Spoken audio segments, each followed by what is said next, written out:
अहंकार चाहे सत्ता का हो या सौंदर्य का, शक्ति का हो या भक्ति का, धन का होगा या धर्म का, ये बड़े से बड़े विश्व विजेता को नष्ट कर देता है। रावण अपने ज्ञान का अहंकार था और तुम्हारे भाई राम को अहंकार का ज्ञान है।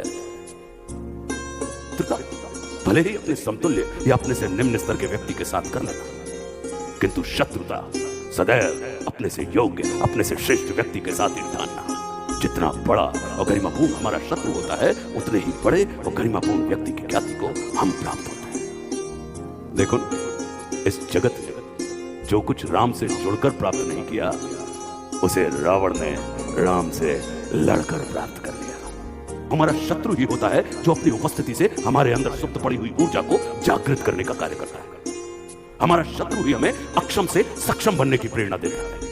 वो हमारा शत्रु ही होता है जो हमें असुरक्षा में डालकर सुरक्षा की ओर जाने की प्रेरणा देता है। वो हमारा शत्रु ही होता है जो हमें अपने सीमित वृत्त से निकालकर अपने वृत्त को असीमित करने की प्रेरणा देता है। लक्ष्मण, वो हमारा शत्रु ही होता है जो सदैव हमें सजग, सतर्क और चौकन्ना रहने के लिए विवश करता है। इसलिए शत्रु तिरस्कार का नहीं, नमस्कार का पात्र होता है।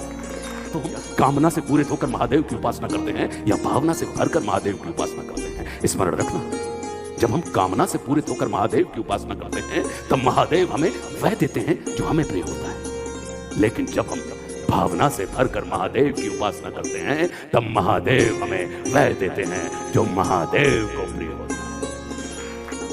लक्ष्मण, मेरी संस्कृति असुर की है, किंतु मैं प्रकृति से एक तपस्वी, साधक, आचार्य और किसी भी व्यक्ति को अपने जीवन के अंतिम क्षणों में अपनी संस्कृति के अनुसार नहीं, अपनी प्रकृति के अनुकूल कर्म करने चाहिए, तब उसे मृत्यु नहीं मुक्ति प्राप्त होती है। और राम रावण को मारना नहीं, तारना चाहते हैं। तभी तो उन्होंने मेरे जीवन के अंतिम क्षणों में मेरी प्रकृति के अनुकूल उपदेशात्मक कर्म करवाकर मेरी मुक्ति के मार्ग को प्रशस्त कर दिया।